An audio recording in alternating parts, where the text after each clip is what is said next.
بسم اللہ الرحمن الرحیم۔ جو لوگ دینی وظائف مثلا آیت کریمہ، چاروں کل، آیت الکرسی یا کوئی بھی وظیفہ بغیر وضو کیے پڑھتے ہیں تو یہ ویڈیو آپ کے لیے ہے۔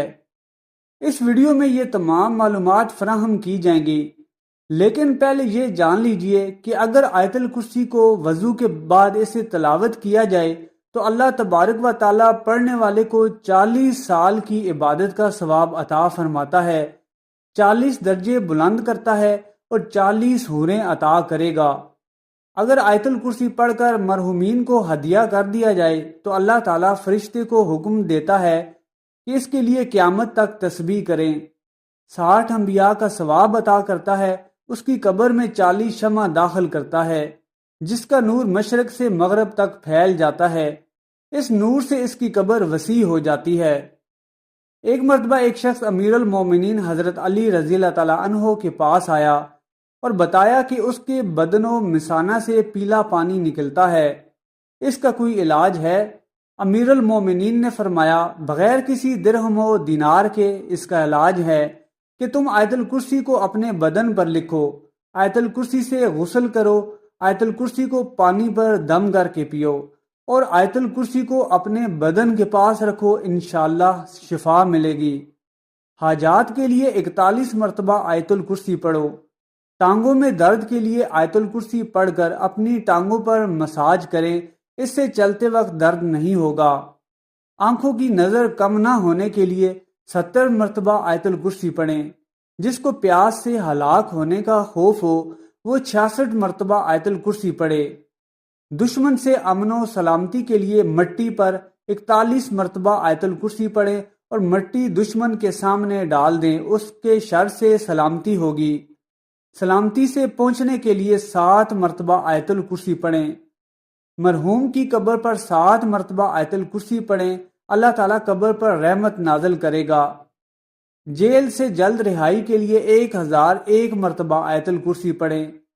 مریض کی شفا یابی کے لیے 3 دن لگاتار 101 مرتبہ آیت الکرسی پڑھیں۔ سر درد کے لیے 7 مرتبہ آیت الکرسی پڑھیں۔ لوگوں کے دلوں میں اچھی نیت سے محبت پیدا کرنے کے لیے 41 مرتبہ پانی پر آیت الکرسی پڑھ کر دم کریں اور پانی پلا دیں۔ لوگوں میں صلح کروانے کے لیے جامع مسجد کے راستے کی مٹی پر آیت الکرسی پڑھیں اور جن لوگوں کے درمیان صلح کروانی ہو پھینک دیں۔ کام میں آسانی کے لیے سورہ علم نشرہ اور آیت الکرسی 10 مرتبہ پڑھیں۔ بچوں کی بلاؤں سے سلامتی کے لیے 40 مرتبہ آیت الکرسی پڑھیں اور پھر لکھ کر بچے کے گلے میں ڈال دیں۔ آیت الکرسی پڑھنے کے فضائل بہت زیادہ ہیں اور یہاں پر ہم اس کے چند خاص ذکر پر ہی اکتفا کرتے ہیں۔ ہر روز صبح و شام پڑھنا چور، ڈاکو اور آتش زدگی سے تحفظ کا ذریعہ ہے۔ ہر واجب نماز کے بعد اس کا پڑھنا رزق میں فراوانی کا باعث ہے۔ اگر اس کو لکھ کر کھیت میں دفن کر دیا جائے تو وہ چوری اور نقصان سے بچا رہے گا اور اس میں برکت ہوگی۔ ہر روز فریضہ نماز کے بعد اس کا پڑھنا سانپ اور بچھو کا تعویذ اور جن و انس کے ضرر سے بچاؤ کا سبب ہے۔ اس کو لکھ کر گھر میں رکھنا چوری سے بچاؤ کا موجب ہے۔ اگر اس سے لکھ کر دکان میں رکھا جائے تو اس سے خیر و برکت ہوگی۔ ہر شخص کا سوتے وقت اسے پڑھنا فالج سے حفاظت کا باعث ہے۔ نبی کریم صلی اللہ علیہ وآلہ وسلم سے منسوب ایک روایت ہے کہ جو شخص فرض نماز کے بعد آیت الکرسی کی تلاوت کرے گا خدا اس پر رحمت کی نگاہ کرے گا اور آسمان سے ایک فرشتہ بھیجے گا جو دوسرے دن اس وقت تک صرف اس کی نیکیاں لکھے گا اور برائیوں سے چشم پوشی کرے گا۔ دوسری جگہ وارد ہوا ہے کہ جو آیت الکرسی پڑھے گا خدا خود اس کی روح قبض کرے گا اور وہ شخص اس طرح ہوگا کہ جس طرح کے پیغمبروں کے ساتھ جہاد کیا ہو اور شہید ہوا ہو، اور موت کے بعد بلا فاصلہ جنت میں جگہ ملے گی۔ اس کی تلاوت سے فقر و فاقہ دور ہوتا ہے، خدا کی طرف سے امان نامہ ملتا ہے، رزق میں وسعت ہوتی ہے اور خدا اپنے فضل سے اس کے مال میں اضافہ کرتا ہے۔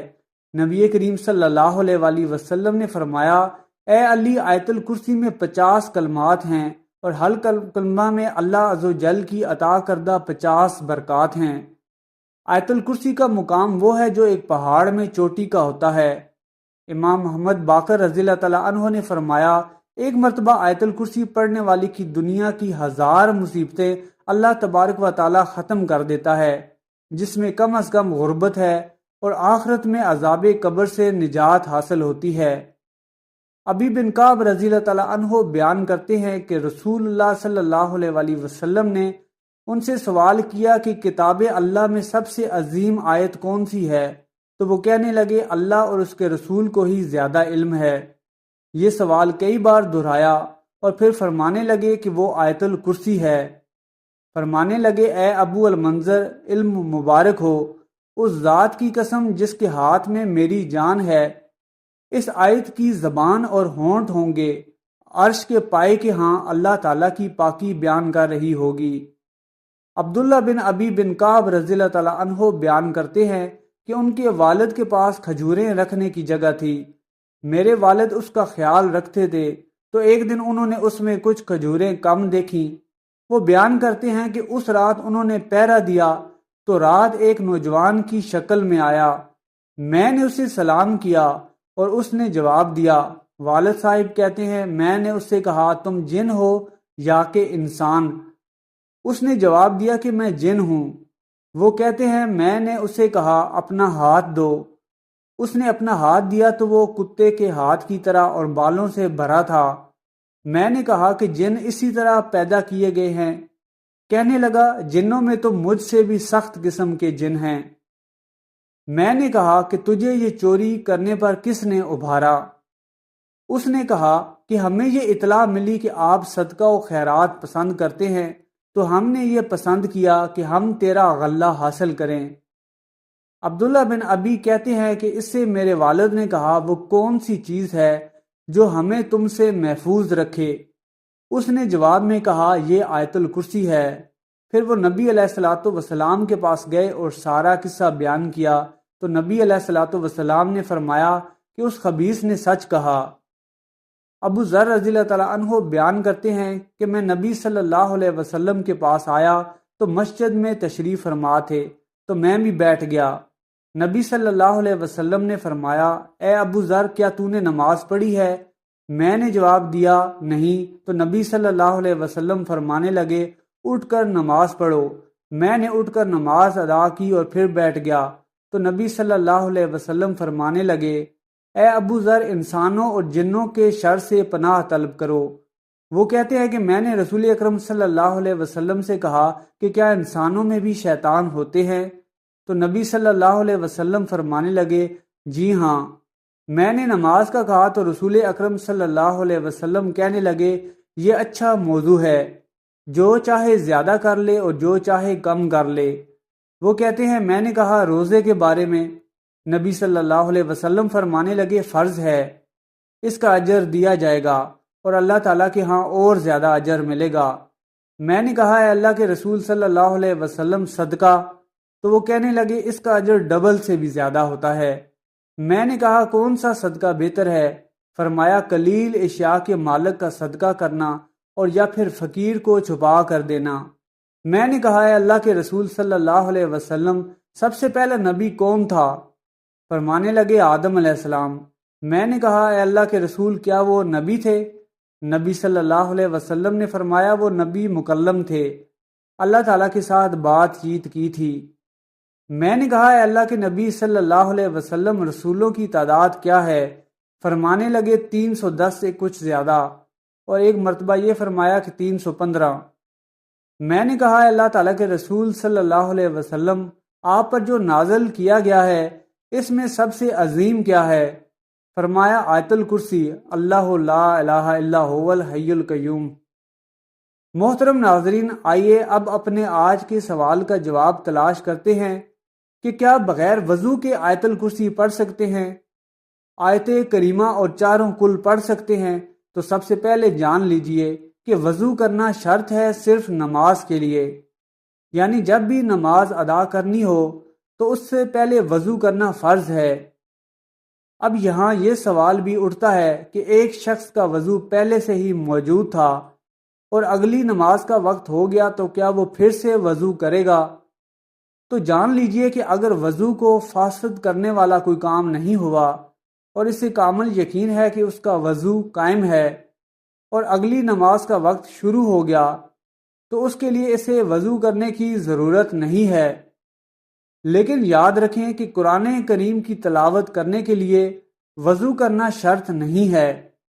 ایک شخص بغیر وضو کے بھی چلتے پھرتے اور اپنے روزمرہ کے کام سر انجام دیتے ہوئے قرآن پاک کی تلاوت کر سکتا ہے، مگر قرآن پاک کو چھونے، پکڑنے، قرآن سے دیکھ کر تلاوت کرنے کے لیے وضو شرط ہے۔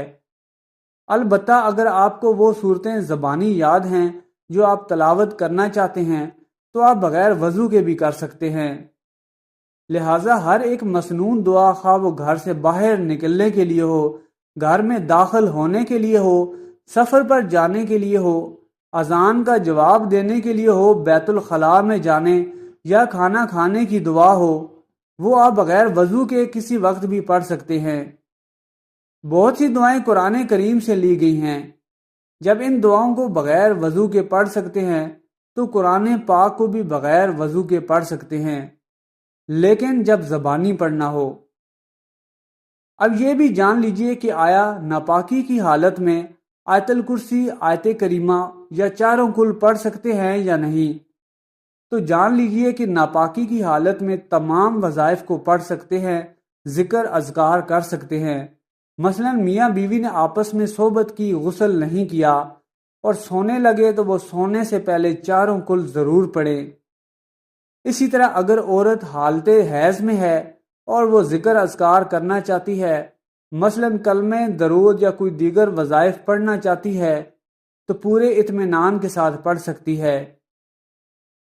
اب یہاں ناپاکی کی اقسام بھی بیان کرتے چلیں کہ اگر حالت جنابت میں ہے یا حالت حیض و نفاس میں ہے، یا خواتین کے کپڑے چھوٹے بچوں کے پیشاب یا پاخانہ کر دینے کی وجہ سے ناپاک ہو چکے ہیں، یا مرد حضرات جو باہر کام کرنے کے لیے گئے، باہر کیچڑ یا گٹر کا گندا پانی وغیرہ ان کے کپڑوں پر لگ گیا، تو یہ تمام حالتیں ناپاکی کی ہیں۔ ان تمام حالتوں میں اب زبانی ذکر اذکار اور دیگر مسنون دعائیں جو روزمرہ کے معاملات میں پڑھی جاتی ہیں ان کو بے فکر پڑھ سکتے ہیں، ہرگز کوئی قباحت نہیں ہے۔ اب کچھ لوگوں کے ذہن میں یہ بھی آیا ہوگا کہ اگر ناپاکی کی حالت میں بھی ذکر اذکار کر سکتے ہیں اور بغیر وضو کے بھی کر سکتے ہیں تو پھر دونوں میں فرق ہی کیا ہے؟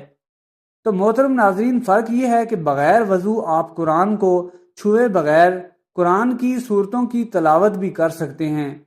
البتہ ناپاکی کی حالت میں اگرچہ آپ ذکر اذکار اور وظائف کی نیت سے قرآن کی صورتیں پڑھ سکتے ہیں، لیکن تلاوت کی نیت سے قرآن کی صورتیں زبانی بھی نہیں پڑھ سکتے۔ آخر میں بتاتے چلیں کہ اگرچہ بغیر وضو کے آیت الکرسی، آیت کریمہ، چاروں کل اور دیگر صورتیں پڑھ سکتے ہیں اور قرآن کریم کو ہاتھ لگائے بغیر تلاوت قرآن پاک بھی کر سکتے ہیں اور ان کا اجر و ثواب بھی ملے گا، لیکن اگر آپ یہ عمل باوضو ہو کر کریں گے تو اس کی فضیلت اور اس کا درجہ بلند و برتر ہوگا۔ لہٰذا کوشش کیجئے کہ جب بھی قرآن کریم کی تلاوت کرنی ہو تو باوضو ہو کر ہی کریں، کیونکہ باوضو رہنا بذات خود ایک عبادت ہے، اور اس حالت میں جو بھی عبادت کی جائے گی اس کا اجر و ثواب بھی بڑھ جائے گا۔ اللہ پاک ہم سب کو عمل کرنے کی توفیق عطا فرمائے، آمین۔ امید ہے کہ آپ کو ویڈیو پسند آئی ہوگی۔ ویڈیو پسند آئی ہے تو چینل کو سبسکرائب کر لیں اور کمنٹ سیکشن میں اللہ پاک کا پیارا نام الجبار ضرور ٹائپ کریں۔